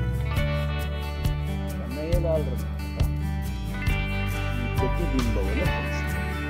ಆ ನೆಲದ ಸ್ಪಿರಿಟ್ ಅನ್ನು, ಅದರ ಎನರ್ಜಿ ಮತ್ತು ಅದರ ಪ್ರತಿರೋಧದ ಶಕ್ತಿಯನ್ನು ಗಮನಿಸಿದೆ. ಹಾಗಾಗಿ ನಡೆದ ನಂತರ ಅದೇ ರೀತಿಯ ಅಂದ್ರೆ ಒಂದು ನೆಲಮೂಲ ಸಂಸ್ಕೃತಿಯನ್ನ ರಂಗಭೂಮಿ ಒಳಗೊಂಡು ಯಾವ ಲೆವೆಲ್ ಸ್ಪಿರಿಟ್ ಲೆವೆಲ್ ಅಂತ ನಾವು ಹೇಳಿದ್ರೆ ಅದಕ್ಕೆ ಅದು ಅರ್ಥ ಆಗ್ಬೇಕಾದ್ರೆ ಈ ಪ್ರಯೋಗವನ್ನು ನಾವು ಅಥವಾ ಈ ಘಟನೆ ನಮಗೆ ಹೆಚ್ಚು ಮೀನಿಂಗ್ ಅನ್ನು ಬಿಟ್ಟುಕೊಡುತ್ತೆ ಅಂತ ನಾನು. ಬದುಕಿನ ಸಂಕಟ ಮತ್ತು ಅದರ ಕುರಿತಾದಂಥ ಒಂದು ಗ್ರಹಿಕೆ ಕಲೆಯ ಒಳಗಡೆ ಆವಿರ್ಭವಿಸೋದಿದೆಯಲ್ಲ, ಇದಕ್ಕೆ ಸಂಬಂಧಪಟ್ಟ ಹಾಗೆ ಇನ್ನೊಂದು ಘಟನೆಯನ್ನು ನಿಮ್ಮ ಜೊತೆಗೆ ನಾನು ಹಂಚ್ಕೋಬಹುದು. ಏನಾಗತ್ತೆ ಅಂದ್ರೆ, ಕನ್ನಯ್ಯಲಾಲ್ ಸಾವಿತ್ರಿಯವರ ನಮಗೆ ಕರ್ನಾಟಕಕ್ಕೆ ತುಂಬಾ ಪರಿಚಿತ. ತುಂಬಾ ಹಸಿದ ಕಲ್ಲುಗಳು ಮುಂತಾದ ನಾಟಕವನ್ನು ಇಲ್ಲಿ ಬಂದು ಡೈರೆಕ್ಟ್ ಮಾಡ್ತಾರೆ. ಅವರ ಮಕ್ಕಳಲ್ಲಿ ಒಬ್ಬ ಮಗ ಈ ಮಣಿಪುರದ ಪ್ರತ್ಯೇಕತಾವಾದಿ ಗುಂಪಿನಲ್ಲಿ ಗುರುತಿಸಿಕೊಂಡು ರಾಜಕೀಯ ಹೋರಾಟವನ್ನು ಅನೇಕ ಕಾಲ ಅವನು ಕಂಡೇ ಇರಲ್ಲ. ಸೈನಿಕರು ಹಿಡಿದಿರ್ತಾರೆ ಮತ್ತು ಅವನ ಎಲ್ಲ ಬೆರಳುಗಳನ್ನು ಅವರು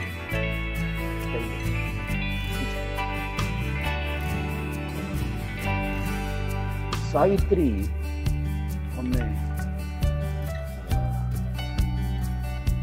ಜೈಲಿಗೆ ಹೋಗ್ತಾರೆ ನೋಡೋದು. ಅವನು ಹೇಳ್ತಾನೆ, ನೀನು ನೋಡ್ಬೇಡ ಅಮ್ಮ, ನಿಮ್ಗೆ ತುಂಬಾ ದುಃಖ ಆಗತ್ತೆ, ನಾನು ತೋರಿಸಲ್ಲ ಅಂತ. ಅವಳು ಹೇಳ್ತಾಳೆ, ಇಲ್ಲಿ ನಾನು ನೋಡ್ಬೇಕು. ನೋಡ್ತಾನೆ, ಏನನ್ನು ಯಾವ ಭಾವವನ್ನು ಕಂಟ್ರೋಲ್ಡ್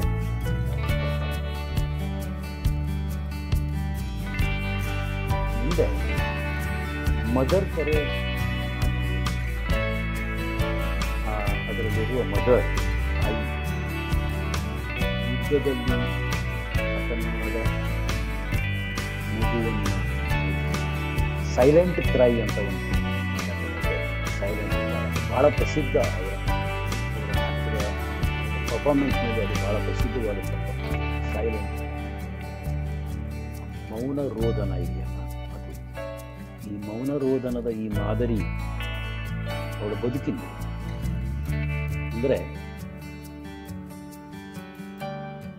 ಕನ್ನಯ್ಯಲಾಲ್ ಮತ್ತು ಅವರ ತಂಡ ಕಟ್ಟುತ್ತಾ ಇರುವಂತ ಆಸ್ಥೆಟಿಕ್ಸ್ ನ ಸೋರ್ಸ್ ಏನು ಅಂತ ನಾವು ಗಮನಿಸ್ತಾ ಹೋದ್ರೆ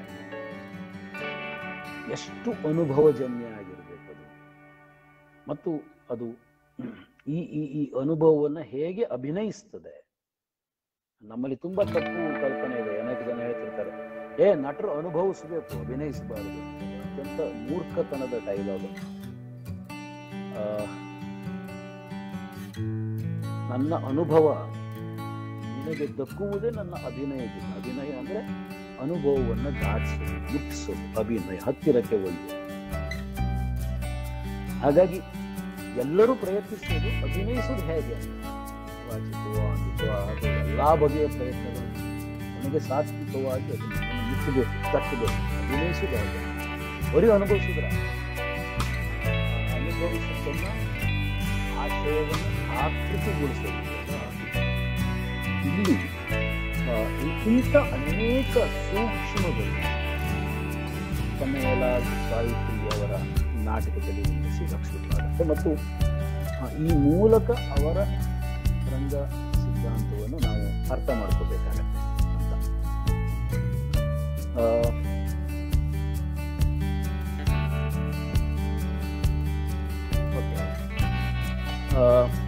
ಅವರು ಅವರ ಮಾತುಗಳಲ್ಲಿ ಅವರ ರಂಗ ಸಿದ್ಧಾಂತಕ್ಕೆ ಸಂಬಂಧಪಟ್ಟ ಕೆಲವು ಸಂಗತಿಗಳನ್ನು ನಿಮ್ಮ ಜೊತೆಗೆ ನಾನು ಹಂಚಿಕೊಳ್ತೀನಿ.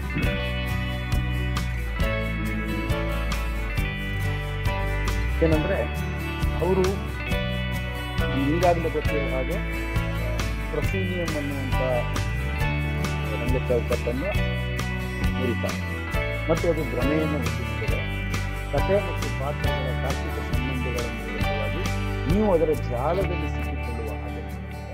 ಹಾಗಾಗಿ ನಿಮ್ಮನ್ನು ನಾವು ಅದರಿಂದ ಹೊರತರಲೇಬೇಕು.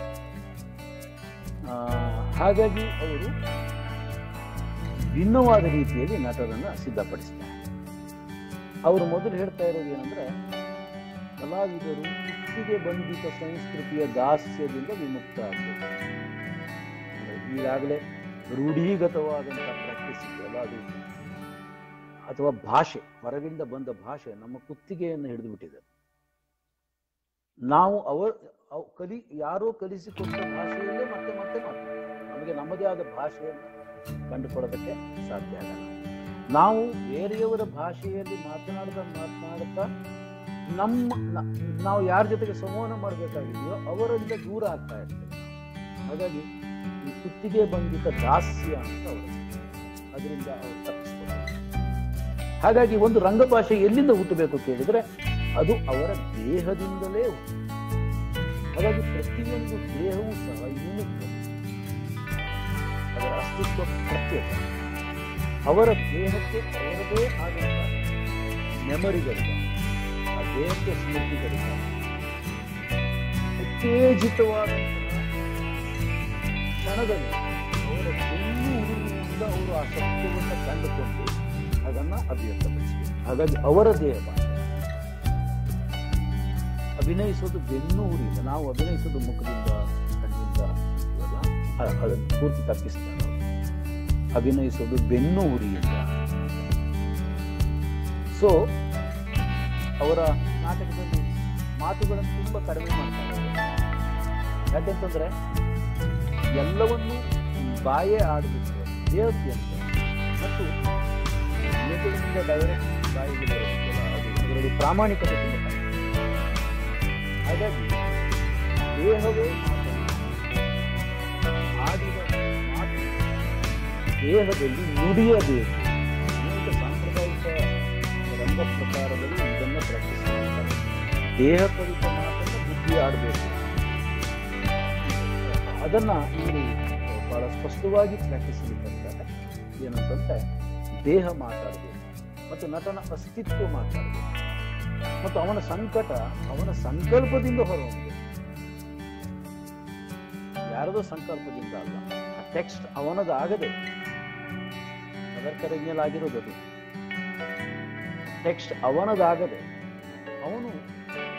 ಅವನ ಸಂಕಲ್ಪದಿಂದ ಮಾತನಾಡೋಕೆ ಸಾಧ್ಯ ಆಗಲಿ, ಅವನದಾಗಬೇಕು. ಹಾಗಾಗಿ ಅವರು ಈಗಾಗಲೇ ಸಿದ್ಧ ಮಾದರಿಯಿಂದ ತಯಾರಾದ ನಟರನ್ನು ತಪ್ಸೋಕ್ ಟ್ರೈ ಮಾಡಿ ನಿರ್ನಟ ಅಂತ ಕರೀತಾರೆ. ನಿರ್ನಟ ಆ ಬಗೆಯ ನಟರಲ್ಲ ಅಂತ. ಹಾಗಾಗಿ ಅವರು ಮೂರು ಸಂಗತಿಯನ್ನ ಗಮನಿಸಿ ಅವರ ನಟರಿಗೆ ತರಬೇತಿ ಕೊಡ್ತಾರೆ. ಒಂದು ಅಂತಸ್ಫೂರ್ತಿ. ಆ ಅಂತಸ್ಫೂರ್ತಿ ಇದೆಯಲ್ಲ, ಪ್ರತಿಯೊಬ್ಬರಿಗೂ ಬೇರೆ ಬೇರೆ ಆಗಿರುತ್ತೆ. ಅದನ್ನು ಗುರುತಿಸ್ಕೊಬೇಕು. ಟೆಕ್ಸ್ಟಿಗೆ ಅವರ ಅಂತಸ್ಫೂರ್ತಿಯಿಂದ ಅವರು ಪ್ರತಿಕ್ರಿಯೆ ಕೊಡಬೇಕು ಮತ್ತು ಅವರ ಪ್ರಜ್ಞೆ ಕೆಲಸ ಮಾಡಬೇಕು. ಬರೇ ಬುದ್ಧಿಯ ಅವರ ಪ್ರಜ್ಞೆ ಕೆಲಸ ಮಾಡಬೇಕು. ಇದು ಎರಡು ಸೇರಿ ಒಂದು ಸತ್ವ ಹೊರಬೇಕು. ಆ ಸತ್ವ ಹೊರಮೂಡುವವರೆಗೆ ಅವರ ಕಾರ್ಯದಲ್ಲಿ ಇರ್ತಾರೆ. ಅದು ಸಿಕ್ತು ಅಂತಂದ್ಮೇಲೆ ಅವನ ಪ್ರದರ್ಶನಕ್ಕೆ ಅಥವಾ ಪ್ರಯೋಗಕ್ಕೆ ಸಿದ್ಧಾಂತ. ಒಂದು ಜೀವಂತ ಚೈತನ್ಯ ಆ ಬೆನ್ನುವುದರಿಂದ ಎದ್ದು ಬರುತ್ತೆ. ಇದು ಅವರ ನಟರ ತರಬೇತಿಯ ಸ್ಥೂಲವಾದಂತಹ ಸಂಗತಿ. ಅದಕ್ಕಾಗಿ ಅವ್ರು ಏನ್ ಮಾಡ್ತಾರೆ ಕೇಳಿದ್ರೆ, ಅವರ ಪೂರ್ವಿಕರ ಸಂಪ್ರದಾಯ, ಪುರಾಣ, ಮಿತ್ ಎಲ್ಲವನ್ನ ತರ್ತಾರೆ. ಅವರ ಕರ್ಣ ನಾಟಕ ನೋಡಿದರೆ ಗೊತ್ತಾಗುತ್ತೆ ನಿಮಗೆ. ಬಹುತೇಕ ನಾಟಕಗಳೆಲ್ಲ ವಿಡಿಯೋಗಳು ಸಿಗ್ತವೆ. ಅದನ್ನು ಇಟ್ಕೊಂಡು ಸ್ಟಡಿ ಮಾಡಬೇಕು, ನೋಡಬೇಕು, ಗೊತ್ತಾಗುತ್ತೆ. ಏನಂದ್ರೆ ರಿಚುವಲ್ಸ್ ಅನ್ನ ಅವರು ಆಧುನಿಕ ರಂಗ ಸಂಪ್ರದಾಯಕ್ಕೆ ಒಗ್ಗಿಸ್ತಾರೆ. ಅದರ ಅನೇಕ ಜೀವ ವಿರೋಧಿ ಸಂಗತಿಗಳನ್ನ ಬಿಟ್ಟಾಕಿದ್ರೆ ಎನರ್ಜಿಯನ್ನು ಹಳೆಯ ಸಂಪ್ರದಾಯಗಳನ್ನು ಸಂಬಂಧ ಕಲ್ಪಿಸುವಾಗ ಹಳತು ಮತ್ತು ಹೊಸತರ ನಡುವೆ ಒಂದು ಹರಿವು ಬೇಕು. ಈಗ ಏನಾಗತ್ತೆ, ಹಳತಿನ ನೆನಪಿನ ಹೊಸತಿಗೆ ಅದನ್ನು ಟ್ಯಾಪೆ ಮಾಡಿದ ಕೂಡಲೇ ಅದು ಅಲಂಕಾರಿಕ. ಅಲ್ಲಿಂದ ಇಲ್ಲಿಗೆ ಒಂದು ಹರಿವು ಇದೆಯಲ್ಲ, ಒಂದು ಧಾರೆ, ಅದನ್ನು ಕಂಡುಕೋಬೇಕಾದ್ರೆ ನಟ ಏನ್ ಮಾಡ್ಬೇಕಾಗತ್ತೆ ಅಂದ್ರೆ, ಅವನ ಈಗಿನ ಸದ್ಯ ಸ್ಥಿತಿಯಿಂದ ನಿಧಾನಕ್ಕೆ ಒಳಮುಖಿಯಾಗ್ತಾ ಚಲಿಸ್ತಾ ಒಂದು ಕನಸಿನಂತಹ ಪ್ರಜ್ಞೆಯ ಸ್ಥಿತಿಗೆ ತಲುಪ. ಅದು ಕನಸಲ್ಲ. ಅಥವಾ ಹೊರಗಡೆ ಈಗ ತಕ್ಷಣ ನಾನು ಚುಚ್ಚಿದಾಗ ಪ್ರತಿಕ್ರಿಯಿಸ್ತೇನಲ್ಲ, ಆ ತರದ ಪ್ರಜ್ಞೆ ಅಥವಾ ಹೊರ ಜಗತ್ತಿನ ಬಹಿರ್ಮುಖಿ ಆಗಿರುವುದಲ್ಲ. ಸೊ ಕನಸಿನಂತಹ ಪ್ರಜ್ಞೆಯ ಸ್ತರಕ್ಕೆ ಅವನು ತಲುಪೋದಕ್ಕೆ ಸಾಧ್ಯ ಆದಾಗ ಹಳತು ಮತ್ತು ಹೊಸತರ ನಡುವಿನ ಒಂದು ಸ್ರೋತ ಸಿಗೋಕೆ ಶುರುವಾಗುತ್ತೆ. ಆ ಸ್ಥಿತಿಯನ್ನ ತಲುಪುವುದಕ್ಕೆ ನಟರಿಗೆ ತರಬೇಕು. ಕನಸಿನಂತಹ ಎಚ್ಚರ, ಆ ಸ್ಥಿತಿಯನ್ನು ಅವರು ತಲುಪೋದಕ್ಕೆ ಟ್ರೈ ಮಾಡ್ತಾರೆ. ಸೆಲ್ಯುಲರ್ ಮೆಮೊರಿ ಮೈ ಭಾಷೆ. ಅದಕ್ಕಾಗಿ ಅವರು ಏನ್ ಮಾಡ್ತಾರೆ, ಅನೇಕ ಹಳೆಯ ಹಾಡುಗಳನ್ನ, ಆಚರಣಾತ್ಮಕ ಸಂಗೀತವನ್ನು ಕಡ್ಡಾಯವಾಗಿ ಬಳಸ್ಕೋತಾರೆ. ಹಾಡಿನ ಜೀವ ಹಿಡಿದು ಅದರ ಆ ಜೀವದಲ್ಲಿಯ ಏರಿಳಿತಕ್ಕೆ ದೇಹದ ಲಯವನ್ನ ಮಾಡಿಸ್ತಾ ಕೊನೆಗೆ ಒಂದು ಪ್ರತಿಮಾಲೋಕವನ್ನು ಸ್ಥೂಲವಾಗಿ ಆಕ್ಟಿಂಗ್ ತರಬೇತಿಗೆ ಸಂಬಂಧಪಟ್ಟಂತಹ ಕೆಲವು ಸಂಗತಿಗಳನ್ನು ನಿಮಗೆ ಹೇಳಿತು. ಮತ್ತು ನೆನಪಿಟ್ಟುಕೊಳ್ಳಿ, ಈ ಬಗೆಯ ಪ್ರಾಕ್ಟೀಸ್ ನಾಟ್ಯಶಾಸ್ತ್ರದಲ್ಲಿರೋ ಪ್ರಾಕ್ಟೀಸ್ ಅಥವಾ ಅರಿಸ್ಟಾಟಲ್ನ ಪೊಯಿಟಿಕ್ಸ್ ನಲ್ಲಿ ಇದೆಯಲ್ಲ, ಆ ಥರದ ಪ್ರಾಕ್ಟೀಸ್ ಇದು ಪೂರ್ತಿ ಭಿನ್ನವಾಗಿರುವ, ಸ್ಥಳೀಯವಾಗಿರುವ ಅವರದೇ ಆಗುತ್ತೆ. ಹಾಗಾಗಿ ಅವರ ದೇಹ, ಇಂದ್ರಿಯ, ಒಂದು ಪ್ರಾಕೃತ ನೆನಪಿನಿಂದ ಬರೋದು ಮತ್ತು ಹೊಸ ಅರಿವಿನ ಜೊತೆಗೆ ಅದು ಮಿಕ್ಸ್ ಆಗುತ್ತೆ. ಇಲ್ಲಿ ಅವರ ಕೊಡುಗೆ ಬಹಳ ಮುಖ್ಯವಾಗಿದೆ.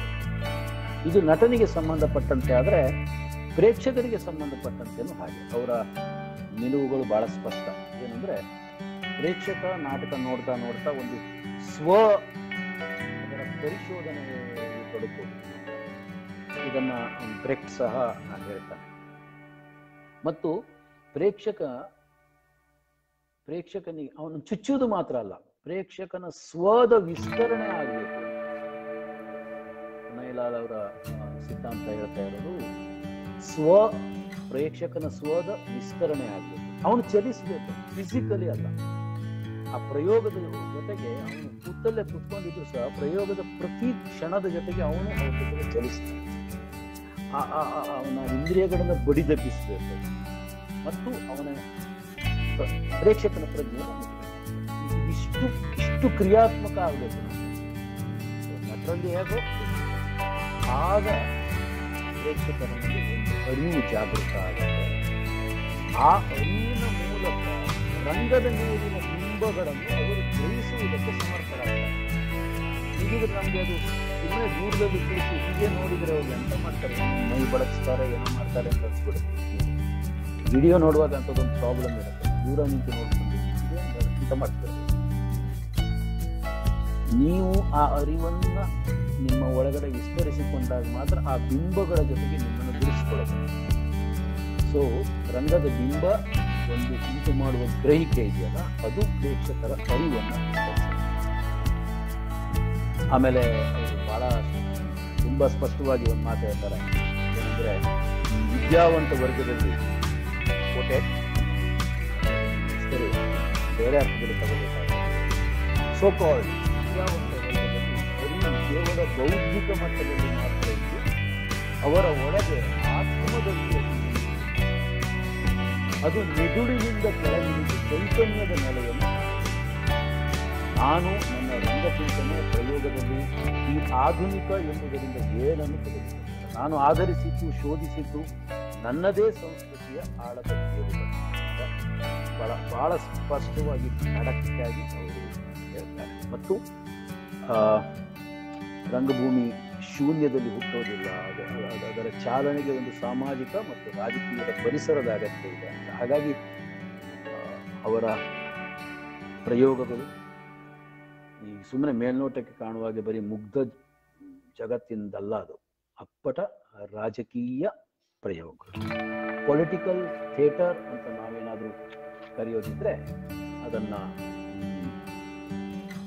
ಕನ್ನಯ್ಯಲಾಲ್ ಥಿಯೇಟರ್ ಅಂತ ನಾವು ಗುರುತಿಸೋದು, ತುಂಬಾ ಸ್ಪಷ್ಟವಾಗಿ ಗುರುತಿಸಬಹುದು. ಕೊನೆಯ ಮಾತು, ನಾವು ಎದುರಿಸುವ ಸಂದರ್ಭ ಇಡೀ ಗುಂಪಿನ, ಇಡೀ ಸಮುದಾಯದ ವ್ಯಕ್ತಿತ್ವವನ್ನ ಬಯಸುವ ವ್ಯಕ್ತಿಗತ ಅಲ್ಲ, ಸಮೂಹದ. ಹಾಗಾಗಿ ದಿಕ್ಕಟ್ಟು ಅನ್ನೋದು ಸಮೂಹದ ದಿಕ್ಕಟ್ಟನ್ನು ಫೇಸ್ ಮಾಡ್ತಾರೆ. ನಟ ಅವನು ಇಂಡಿವಿಜುವಲ್ ಅಲ್ಲ, ಒಬ್ಬ ಅಲ್ಲ, ಅವನ ವೈಯಕ್ತಿಕ ತೊಳೆದಾಟ ಬಗ್ಗೆ ಹೇಳೋದಲ್ಲ. ನಾನು ನನ್ನ ಒಂದು ಬರಹದಲ್ಲಿ ಬರೆದಿದ್ದು ಏನಂದ್ರೆ, ನನ್ನ ಕೈ ಬೆರಳಿಗಾದ ಗಾಯ ಇದೆಯಲ್ಲ, ಅದು ನನ್ನ ಗಾಯ. ನನ್ನ ಗಾಯವನ್ನು ನಾನು ಪ್ರೇಕ್ಷಕರ ಮುಂದೆ ಹೇಳ್ಕೋಬೇಕಾಗಿಲ್ಲ, ನನ್ನ ನೋವು, ಪರ್ಸನಲ್ ನೋವು ಅಷ್ಟೇ. ಅದನ್ನು ನಾನು ನನ್ನ ತೆವಳು, ನನ್ನ ಪ್ರಾಬ್ಲಮ್ ಹೇಳಬೇಕು. ಆದರೆ ಏಕಲವ್ಯನ ಬೆರಳಿಗಾದ ಗಾಯ ಇದೆಯಲ್ಲ, ಅದು ಸಮಾಜದ ಗಾಯ, ವೈಯಕ್ತಿಕ ಗಾಯ, ಸೊಸೈಟಿಯ ಗಾಯ. ಸಮಾಜದ ಗಾಯ ಸಮೂಹದ ದಿಕ್ಕಟ್ಟು. ಕನ್ನಯ್ಯಲಾಲ್ ಅಂತಹ ಸಮೂಹದ ದಿಕ್ಕಟ್ಟನ್ನು ಎದುರಿಸಿ ನಾಟಕವನ್ನು ಕಲಿತರು ಮತ್ತು ಅವರ ಕಟ್ಟುವಿಕೆಯಲ್ಲಿ ಅವರದೇ ನೆಲಮೂಲ ಗಣಿಗಳನ್ನು. ಸೊ ನಾವು ಈ ಕಾಲದಲ್ಲಿ ನಮ್ಮ ನೆಲವನ್ನು ಪರೀಕ್ಷೆ ಮಾಡಿಕೊಳ್ಳಬಹುದಾದ ಕೆಲವು ವಿಧಾನಗಳಿಂದ, ಅವರ ಮಾದರಿಗಳಿಂದ ಕಲ್ತ್ಕೋಬಹುದು ಅಂತ ನನಗೆ ಅನಿಸುತ್ತೆ. ಆ ಕಾರಣಕ್ಕಾಗಿ ನಾನು ಹೆಚ್ಚು ನಟ ಕೇಂದ್ರಿತವಾದ ತರಬೇತಿಗೆ ಸಂಬಂಧಪಟ್ಟ ಅವರ ಚಿಂತನೆಗಳನ್ನು ಹಂಚಿಕೊಂಡಿದ್ದೇನೆ. ಕನ್ನಯ್ಯಲಾಲ್ ನಮ್ಮ ಜೊತೆಗಿಲ್ಲ, ಅವ್ರ ನಾಟಕಗಳಿದ್ದಾವೆ, ಸಾವಿತ್ರಮ್ಮ ಇದೆ. ಅವರಿಬ್ಬರಿಗೂ ಈ ಮಾತಿನ ಮೂಲಕವಾಗಿ ನಮನವನ್ನು ಸಲ್ಲಿಸ್ತಾ ನನ್ನ ಮಾತನ್ನು ಮುಗಿಸ್ತೇನೆ. ನಮಸ್ಕಾರ.